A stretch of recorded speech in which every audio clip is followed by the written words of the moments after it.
en ella y su manera de actuar. Dar es dar, y no decirle a nadie si quedarse o escapar.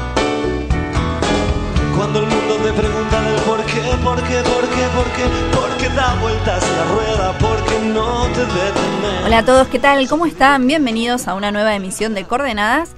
Este es el espacio radial de la Dirección de Ayuda Social para el personal del Congreso de la Nación. Nosotros nos volvemos a reunir esta semana con ustedes y le damos la bienvenida, obviamente, al equipo que me acompaña siempre, al señor Juan Carlos Uburu. ¿Qué tal, Juan? ¿Cómo estás? ¿Qué tal, Agustina? ¿Cómo están, oyentes? Una semana más. Una semana más, muchos sí, gracias temas a Dios. para tocar. Sí, estamos acá. Exacto. Estamos acá, que Exacto. eso ya es mucho. Por supuesto.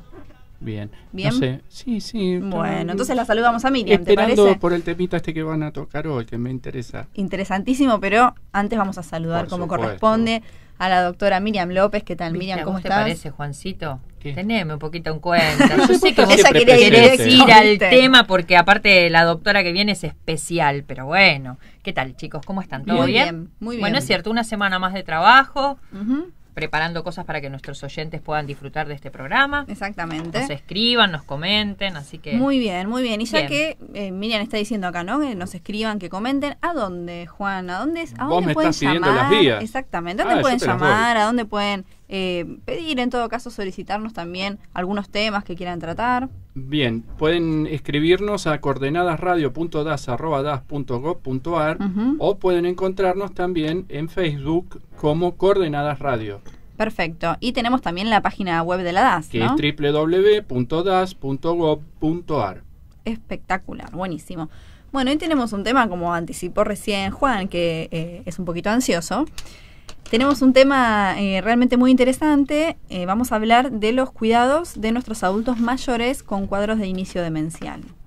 Este es un tema, además de interesante, importante, ¿no? Para tratar, porque creo que la gran mayoría de las personas se han enfrentado a alguna situación de este tipo, ¿no? Sí.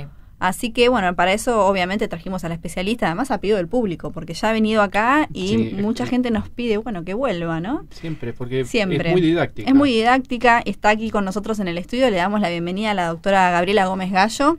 Ella es médica psiquiatra del Servicio de Salud Mental de la DAS. Muchísimas gracias por venir. No, al contrario, un placer. Muchísimas gracias por la invitación. Bueno, como para meternos ya de lleno en el tema, porque nos suele pasar, y lo sabes, que nos solemos quedar sin tiempo a último momento. Sí. Como para entrar en tema, contanos un poco sobre lo que vamos a charlar hoy, si hay medidas de seguridad para poner en práctica con los adultos mayores, digamos, ¿cómo te escuchamos? Perfecto. En general, cuando consultan los pacientes con cuadros de estas características, ¿no? Cuadros de inicio demencial, hay una consulta, digamos, secundaria, que es la consulta familiar, donde necesitan instrucciones, medidas de cuidado y normas que no están descritas en casi ningún lugar, y como hay cosas que parecen obvias, pero lo obvio hay que remarcarlo, porque si no, no se puede llevar a la práctica y uno se sorprende cuando el suceso ya ocurrió. A veces vamos dando algunos tips casi educacionales para trabajar con esta población, ¿no? Normas de cuidado, que significa esto, cómo organizar un hogar que sea seguro conviviendo con un adulto mayor. Sí, no es poco, ¿no? Sí, hay cosas complicado. muy básicas o muy elementales. Yo a veces le digo, si tienen alfombritas en la casa, chiquititas, que puedan arrugarse o deslizarse, retírenlas, porque tenemos que evitar que se caigan, Claro. ¿sí? Ujú. Mantener en las áreas de estar o en los pasillos y las escaleras, no poner ningún obstáculo para que el tránsito de estas personas que no tienen mucho equilibrio sea sencillo. Claro. Después, como otras medidas de cuidado, hay que tratar de tener los equipos eléctricos o desconectados o, bueno, retirarle algunas perillas, ¿no? Buscar la manera de que ellos no puedan tener acceso a encenderlos solos. Quitar llaves del interior de las puertas de baños o dormitorios, porque a veces estos pacientes pueden tener conductas inapropiadas y en un momento, casi como un espasmo, se les ocurre encerrarse sin una razón determinada, sin algo que pueda prevenirlo.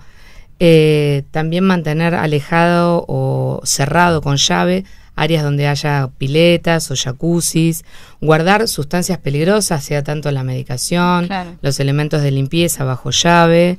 La medicación también por una cuestión de sobremedicación, digamos, que se puedan llegar a ingerir Sí, de o más. porque los pacientes como tienen dificultades en la memoria muy marcadas, a veces si ellos se les organiza la medicación pero se las deja a mano, Claro. quizás toman varias veces la misma medicación y, a ver, quizás no es una droga peligrosa en sí mismo, pero en la sobredosis sí. Seguro. ¿No? Ujú. Se olvidan que tienen dolor, una situación muy frecuente, y acaban de tomar un analgésico y a los 10 minutos sostienen el dolor y vuelven a tomar otro y otro. Entonces, dejarles lo mínimo indispensable a mano. Ujú. Es muy interesante lo que decís de las llaves, porque uno muchas veces tiene en cuenta las llaves de la puerta que da al exterior y no las del interior, que también tienen Exactamente. peligro. Sí, y que es más complicado, digamos, quizás de la llave de la casa, de la puerta de calle, hay otro familiar que tiene, ¿no? Claro. En general, de la llave del baño no hay copia. No hay Claro, cómo es verdad. entrar. Exactamente, es más difícil de entrar. Entonces, verdad. son cosas tan domésticas que a uno no se le ocurre hasta que ocurrió el accidente, ¿no? Ujú. Qué sé yo, hay que controlar en los adultos que viven solos o que están poco tiempo cuidados las condiciones de los alimentos, si están vencidos o no, porque a veces no se fijan en esto, pueden ingerir alimentos vencidos. Bueno, y por supuesto en adultos que manejen, tratar de impedirles manejar, ¿no? Que a veces hay un tiempo largo entre que le otorgaron el registro y ver la condición de la evolución de ese paciente, y entonces es un poco el familiar, Claro. quien tiene el familiar y el médico, ¿no? Quien tiene que dar esa indicación, aunque esté habilitado por el ministerio Sí, para sí. conducir. Claro. Tiene que ser una evaluación aparte.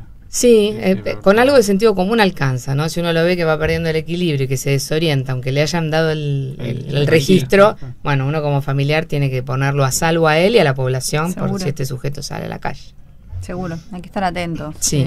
a estos primeros cuadros, ¿no? Por ahí que se manifiestan en las personas, Porque no a sé, veces- desorientación. Sí, el déficit de memoria, la desorientación, fundamentalmente es lo que más prepondera, y que a veces puede aparecer de modo abrupto, ¿no? Claro. Y eso no se sostiene en el tiempo, es un episodio, quizás desaparece. Entonces, bueno, no es que uno tiene que estar armado todo el tiempo, hay que estar Claro. prevenido, para eso hay Seguro, que y saberlo. Seguro. Doctora, ¿cuándo es necesario que el paciente sea asistido por una tercera persona responsable y bueno, y en forma permanente, ¿no? Y así, ¿qué tipos de ofertas asistenciales nosotras podemos tener? Bien, esto es muy frecuente la pregunta en los familiares, ¿no? Porque en general el sujeto siempre quiere vivir solo porque lo último que Sí, pretende es perder sí, su autonomía. totalmente, sí. Y la verdad es que como familiares, a los familiares también se les complica esto de decidir ser tan arbitrario en modificar la vida de sus padres. Cuando uno observa como médico o como familiar que el paciente está corriendo riesgos, esta es la decisión, ¿no? Ujú. Quizás si estos olvidos son frecuentes y lo que se olvida es de cerrar la llave de paso, tiene que tener a alguien que lo esté mirando, ¿no? Quizás no que lo imposibilite en todas las funciones, pero que esté Que lo controle. que lo controle, Claro. que esté Claro. acompañado Sí, una supervisión y una permanente. supervisión, exactamente. Porque en cuanto uno por ahí se descuidó, Sí. pasa un accidente de esto. Exactamente. Y además, esto de cómo los familiares muchas veces o se agotan de cuidar a su familiar, ¿no es cierto? O a veces están tan angustiados que la responsabilidad del cuidado permanente los agobia, y entonces ahí también deciden tomar alguna de estas ofertas, ¿no? Como Miriam me preguntaba, bueno, ¿qué ofertas tenemos? Depende de la condición en la que está el paciente, ¿no? Uno puede contratar personas por un tiempo acotado, en general son asistentes geriátricos. Otra de las ofertas son centros de cuidado diurno para los pacientes, que sería casi como un hospital de día, pero para adultos mayores, Ujú. donde concurren una carga horaria cortita y vuelven a dormir a su casa. A veces un cuidador, pero que resida permanentemente en su casa. Y la última alternativa es cuando el sujeto está mucho más complicado o limitado, o no puede depender ni económicamente ni contar con un familiar, pensar en una posibilidad de institucionalización, ¿no? Claro. Un hogar de ancianos.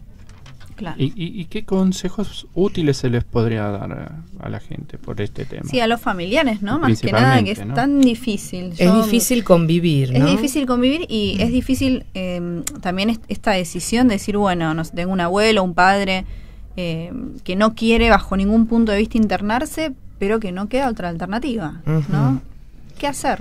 Lamentablemente, a veces uno tiene que, someterse a decidir algo que lo limita, que es doloroso, Y sí. y que como el paciente no va a acceder, bueno, entonces a veces se le plantea, en el caso de una internación, ¿no?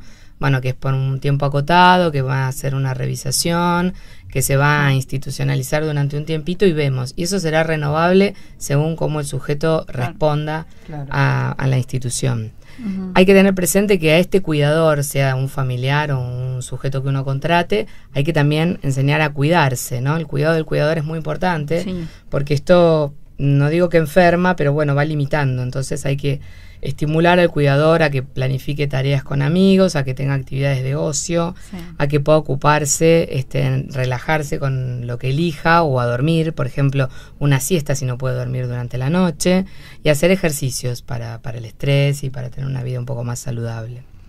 Entre estos otros consejos útiles que podemos brindar es en cuanto a la vinculación, ¿no? Siempre tratar de darle al individuo que está enfermo tareas sencillas, no competitivas, ¿no? No retirarle todo tipo de actividad. Claro. Proponerle hacer actividades juntos, qué sé yo. Si uno dice, bueno, no puede cocinar solo, bueno, a una ama de casa que toda la vida se dedicó a eso, no correrla por completo porque eso lo angustia muchísimo. Entonces proponerle cocinar juntas una torta, por ejemplo. Claro, porque hay abuelos, bueno, yo digo abuelos, ¿no? Pero para muchos también son padres, que claro, quizás fueron muy activos durante toda su vida, y de repente encontrarse con que la familia, los cuidadores o demás le empiezan a sacar, digamos, esas costumbres o el trabajo que hacía, y es muy difícil también para esa persona. Es difícil para todos, ¿no? Para todo el núcleo familiar. Pero bueno, era esto un poco lo que decía recién la doctora, ¿no? Es muy angustiante. Muy angustiante, sí. Claro, si uno lo va como... El sujeto reclama volver a su posición anterior, porque no tiene conciencia de las limitaciones que tiene o de las fallas que tiene, ¿no? Y conviene hacer algo más paulatino, digamos, de ir sacándole actividades, si se quiere, sí, en general, claro, actividades que puedan que conllevan un riesgo, ¿no? A eso voy, actividades que pueden sostener, por supuesto. Pero también hay que tener en cuenta, porque a veces uno con esto de estimularlos, quiere estimularlo como si uno se estimulara a sí mismo. Claro. Entonces a veces quiere llevar a un adulto mayor que está con un cuadro de estas características, ¿no? De un inicio demencial a un evento, a una fiesta, a una cuestión social. Si hay algo que los irrita y mucho es los ruidos o la cantidad de gente. Entonces algo que para nosotros podría ser una propuesta extraordinaria, para un sujeto añoso es una tortura, ¿no? Y bueno, quizás acceden porque no nos quieren decir que no, o no nos quieren defraudar, y nosotros estamos instigándolos a algo que en lugar de favorecerlos los perjudica. Claro, le genera frustración también, ¿no? Sí, y además culpa, ¿no? Porque si el hijo lo invitó a participar de algo y él a los 2 minutos que llegó se siente aturdido y se quiere ir, siente todavía más este peso y esa sensación de ser una carga. Exactamente. Entonces, como ya la sensación de ser una carga la tiene por otros lados, esto lo sobredimensiona. Pero bueno, son cosas que los que se supone estamos sanos deberíamos pensar como doblemente, ¿no? Que pensaría el otro, que le haría bien al otro, que lo angustiaría. Eso un poquito. Es difícil. Es difícil, obviamente, pero bueno, me parece muy bien que lo estemos tratando, que los oyentes también, seguramente muchos se sienten identificados, porque es bastante común, digo, ¿no? A todos nos pasa en algún momento de la vida, ya sea con un abuelo, con un familiar, con un padre. Con alguien que conocemos. Exacto. Bueno, esto es interesantísimo. Nos vamos a una muy pequeña pausa y enseguida volvemos ya con mucha más información. Les recordamos que estamos en la radio de la Biblioteca del Congreso de la Nación y nos escuchan a través de www.bcnradio.com.ar.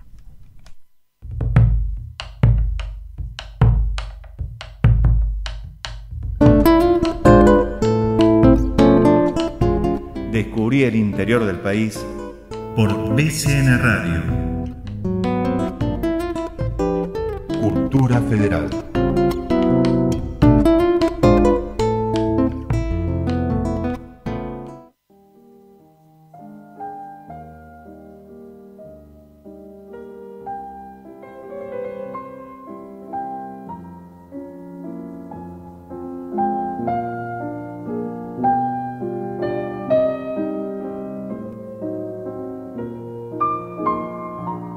Este año el caballo sale en vivo. Más vivo que nunca, profesor. Todos los viernes, 20 horas. Todos los viernes, 20 horas. En BCN Radio.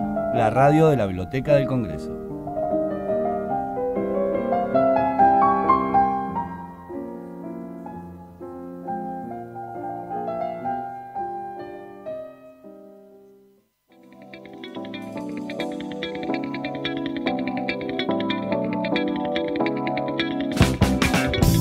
Sintoniza BCN Radio. La radio de la Biblioteca del Congreso de la Nación.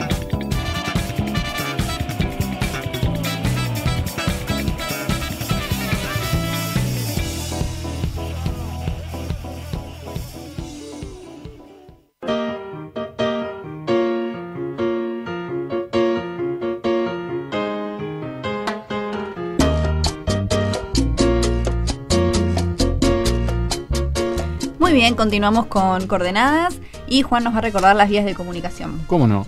Pueden comunicarse a través de nuestro mail coordenadasradio.das@das.gov.ar o buscarnos en Facebook como Coordenadas Radio. Muy bien, y además la página, ¿no? Por supuesto, sí. www.das.gov.ar. Perfecto, estamos en www.bcnradio.com.ar y por supuesto seguimos con el programa, un tema interesantísimo, les cuento a quienes recién nos sintonizan en la radio. Estamos hablando de los cuidados de nuestros adultos mayores con cuadros de inicio demencial, ¿no? Para esto tenemos aquí a la doctora Gabriela Gómez Gallo, médica psiquiatra del Servicio de Salud Mental de la DAS. Te vuelvo a presentar para aquellos que se enganchan ahora en el programa. Gracias. Bueno, nos estabas contando un poco cómo hacer, quizás desde el lado del cuidador o de la familia, para enfrentar esta situación, ¿no? De tener quizás un familiar, un abuelo, un padre, como dije antes, con un cuadro de inicio demencial. Lo que te quería preguntar yo es si hay alguna estrategia para mejorar la comunicación con estas personas, digamos, como para no herirlas, para ver de qué manera podemos llegar a ellos y que nos entiendan, cuál es la mejor opción, si es una internación, si es... ¿no? ¿Cómo podemos hacer? En general el tema de la comunicación es difícil porque son pacientes que están bastante callados, retraídos, claro, sí. Pretenden estar más tiempo en reposo, ¿no? Y uno por eso asocia en lo común suponer que está deprimido. No está deprimido porque no hay respuesta. La depresión es otra patología. Esto es una involución que da un cuadro similar a una depresión, pero si fuese una depresión respondería de otra manera. Quizás uno simplifica y dice, está deprimido. Es menos angustiante y se supone que es una enfermedad de la que uno tiene una respuesta, ¿no? De la demencia no hay una respuesta y una vuelta atrás. Lo que uno más puede pretender es que se estabilice y se estacione en un estadio que sea tolerable para la convivencia y donde pueda sostener cierta autonomía. Los pacientes en general tienen dificultades a veces para comprender y muchas más para recordar.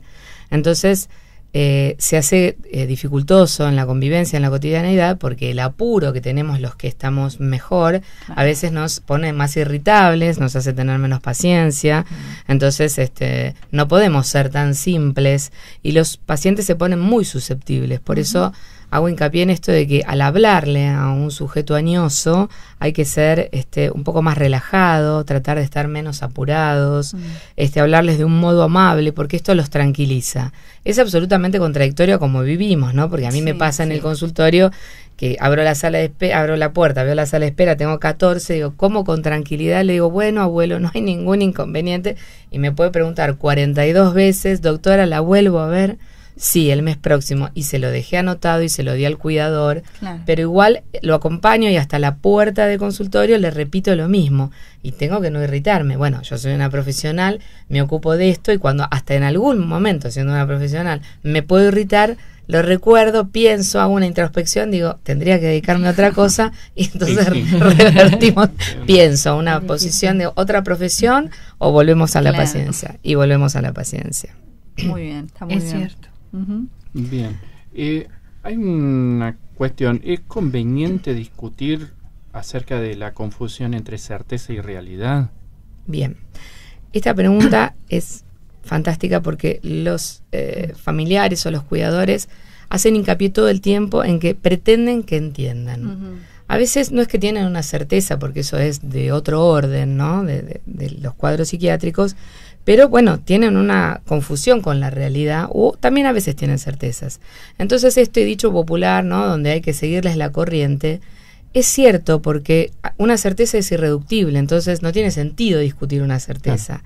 Hay maneras un poco más suaves o elegantes, donde no exponerlo ni burlarse, ¿no? O reírse. A veces hay cosas que son graciosas y además saturantes, ¿no? Por ejemplo, vamos a poner ejemplos.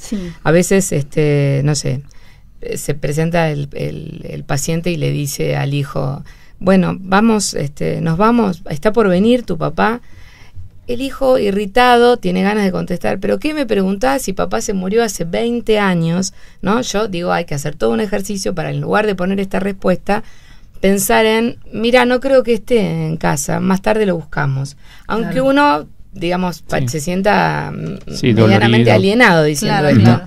Pero no lo angustia. Pero no enfrentarlo, decirle, no, si se murió, o sea, no. Porque para ellos quizás esto es un recuerdo inminente de la muerte que sucedió hace 20 años y lo angustia muchísimo, ¿no? Del mismo modo, a veces se obsesionan, por ejemplo, con los horarios. Entonces, es habitual que si tienen una cita con un médico o algún turno tomado, puedan preguntar 14 veces desde el día anterior, mañana el turno es a las 2, mañana el turno es a las 2. Me pasa.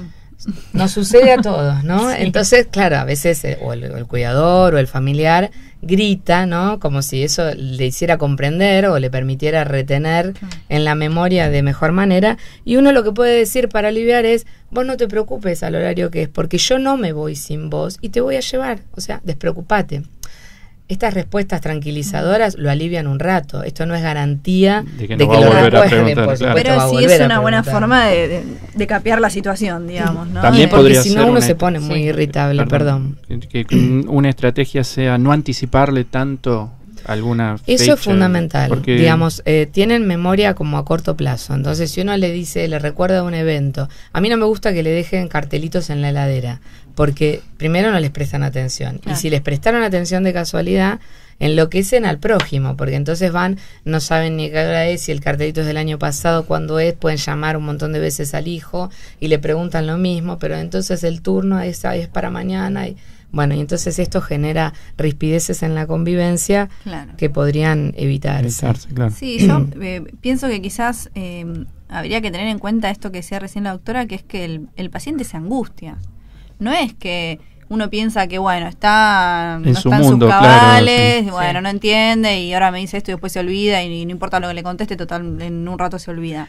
No, porque nuestras respuestas pueden generarle angustia, de hecho, bueno, le generan, ¿no? Absolutamente. Entonces quizás tener eso en cuenta también a la hora de enfrentarse, lo digo en términos no de confrontar, sino de cómo relacionarse con esa persona. Sí, algo que pasa también y que es muy frecuente respecto a esto que vos decís, ¿no? Cómo se angustia cuando ellos se confrontan con una frustración. Claro. A veces otras ramas de la medicina exigen, para tener una valoración numérica, realizar una evaluación neurocognitiva. Eso da un número, pero el sujeto se lo somete a una presión enorme y a una frustración si el cuadro demencial está avanzado, donde van viendo que no van pudiendo realizar prácticamente casi ningún ejercicio, o ninguno lo pueden terminar, ¿no? Y a veces es tan sencillo como reconocer un elemento, el nombre de un elemento, o escribir una frase, y alguien que quizás fue un poeta puede escribir 2 palabras. Entonces esto lo angustia. Entonces yo creo que no es necesario y que hay que no exponerlo a su limitación. Exactamente, porque esto lo angustia muchísimo. Cuando a nosotros lo que nos daría es solamente un número que, bueno,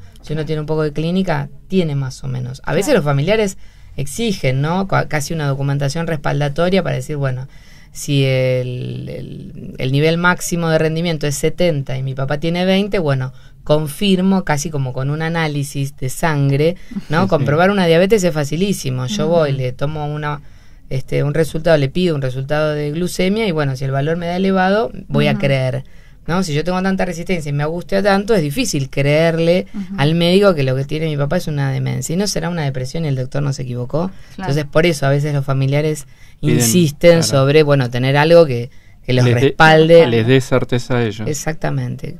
Si uno lo explica, pero esto implica también tiempo, que hay que también darle a los familiares, ¿no? Y esto es lo que a veces en la consulta un poco falta. Hay que explicarle al familiar todas estas cosas para que también el familiar se vaya bastante menos angustiado. Claro, sí, seguro. Yo pienso que desde el punto de vista también no solo al familiar por el hijo directo, sino a los nietos. Porque los chicos jóvenes ahora por ahí no entienden estas cosas. Claro. Y son muy reiterativos. Yo lo veo en mi caso, por ejemplo, bueno, mi mamá no tiene demencia por ahora, creo, ¿no? Pobre, no, está bárbara.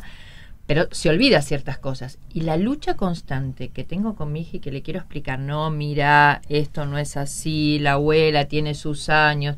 Es difícil a veces con los chicos, con los jóvenes, me parece. Sí, los jóvenes no tienen, digamos, tienen como menos percepción que nosotros del deterioro y están acostumbrados a tener un vínculo con sus abuelos como muy ágil, y entonces no pueden entender y esto los angustia mucho más, entonces se ponen más reticentes o les exigen como cuando eran más niños, ¿no? Porque el envejecimiento los angustia muchísimo. Por ahí se enojan también, ¿no? Porque no terminan de entender. Y una manera de estar angustiado y ver qué se hace con esa angustia es irritarse. Claro, el enojo. O enojarse es más fácil, es una manera de llevarla más sencillo que angustiarse y ponerse a llorar. Seguro. Más para un adolescente, ¿no? Por eso a veces Joven. pienso que también el adolescente tiene que tener esa charla, esa cosa como para explicarle el problema de su abuelo. Sí, Más exactamente. allá A de mí que- me gusta con nietos, a ver, no con niños, ¿no? Pero con adolescentes, que sostienen vínculos muy importantes con sus abuelos, maneras para estimularlos, ¿no? Porque a veces los adultos mayores no quieren ir a un taller de la memoria, no quieren encontrarse con pares y ver el deterioro de los pares, porque quizás a sí mismos no se ven tan deteriorados. Entonces, bueno, yo digo, bueno, a ver, cómo buscar algo desde lo lúdico para que juegue con este nieto y se mejora el vínculo o se sostiene. Además, en el juego la involución se nota menos, ¿sí? Entonces, bueno, el nieto no se angustia tanto y al abuelo le resulta doble beneficio. Eso es bueno. Una pregunta también. En el trato cotidiano con el adulto mayor, ¿qué es mejor? ¿Preguntar o dar instrucciones? En realidad los adultos se ponen muy reticentes y no quieren nada, ¿no? Entonces a veces, por ejemplo, en esta cosa de la cotidianeidad del baño, bueno, si uno le dice, ¿te vas a bañar? Empiezan 70 excusas. Estoy mirando la tele, ahora no puedo, no trabajé, no es necesario, estoy limpio. Entonces, si uno va con otra modalidad, ¿no? Entonces dice, te preparé el baño, tenés la toalla, vamos al baño. Es más difícil que se resistan, ¿no? Si no, las excusas son 1000 hasta que uno se agotó y quiere llevarlo como si fuera un niño de los pelos al baño. Y esa no es la No idea. se puede. Doy fe. No, es difícil. Entonces, en general, no hay que preguntar, hay que proponerles o darles un plan armado. Claro, sí. Hoy cambiamos las sábanas, hoy toca baño, por ejemplo. Por ejemplo, sí, también, ¿no? Desde la manera de jugar, bueno, hacemos las dos cosas, invitarlo a participar, aunque sea que ponga solamente la funda, claro. ¿no? Ayúdame a hacer la Mientras cama y de paso te bañas, así está todo limpito y queda... Y los dos quedan como activos. Bueno, se podrían decir que algunas estrategias, ¿no? Que se pueden adoptar como para hacer más fácil, más llevadera la convivencia y la calidad de vida también de esta persona, de este paciente, ¿no? Exactamente. Y del grupo familiar. Ciertos tips que favorecen en la cotidianeidad. Buenísimo. Bueno, da para seguir hablando, obviamente, 3 programas más, pero bueno, nos tenemos que ir porque, bueno, están acá los chicos del otro programa, así que nos vamos yendo. Igual la comprometemos, tocó un tema que yo quiero conocer, el del estrés. Sí, yo el del creo estrés. que alguna vez tiene que volver, ¿eh? Seguro, pero escúchame, ya es abonada el programa. Sí. No digo más. Sí, bueno, va a muchas volver, gracias. ¿Cómo no? Bueno, muchísimas gracias, doctora, por haber venido. No, una vez más y por volver, porque sabemos que va a volver. No tenemos duda. Un placer. Por favor. Gracias. Bueno, nosotros nos despedimos. Muchísimas gracias a ustedes que están del otro lado escuchándonos. Juan, ¿te querés despedir de la gente? Si me da tiempo. Todo lo que quieras. Bueno, me despido hasta la semana que viene. Que tengan una muy buena semana, señores oyentes, y a ustedes, mis compañeras, igualmente. Gracias, Juan. Muchas gracias, Miriam, también, como siempre. Nada, chicos, buena semana para todos, así lo hacemos cortito. Bien, nosotros nos vamos. Le agradecemos mucho a la producción de la radio de la Biblioteca del Congreso. Le agradecemos a nuestros productores, al licenciado Marcelo Parodi, a la licenciada Belén de Feo, que nos vino hoy a acompañar. Le mandamos un beso grande también a Vanessa Cairo, que hoy no puede estar, pero le mandamos un beso muy grande, que siempre está ella. Y a nuestro operador Lucas, gracias, que nos está pidiendo que redondeemos, así que nos vamos. Muchísimas gracias por estar del otro lado. Esto fue Coordenadas, un punto de encuentro entre la DAS y su gente. Mira, nene, hacelo fácil. Dar lo que tengo, todo me da. No cuento el vuelto, siempre es de más. Dar es dar. Es solamente una manera de andar. Dar es dar. Lo que recibes es también libertad. Cuando estoy perdido, un poco loco por ahí, siempre hay alguien con tus ojos esperándome hasta el fin. Porque dar es dar.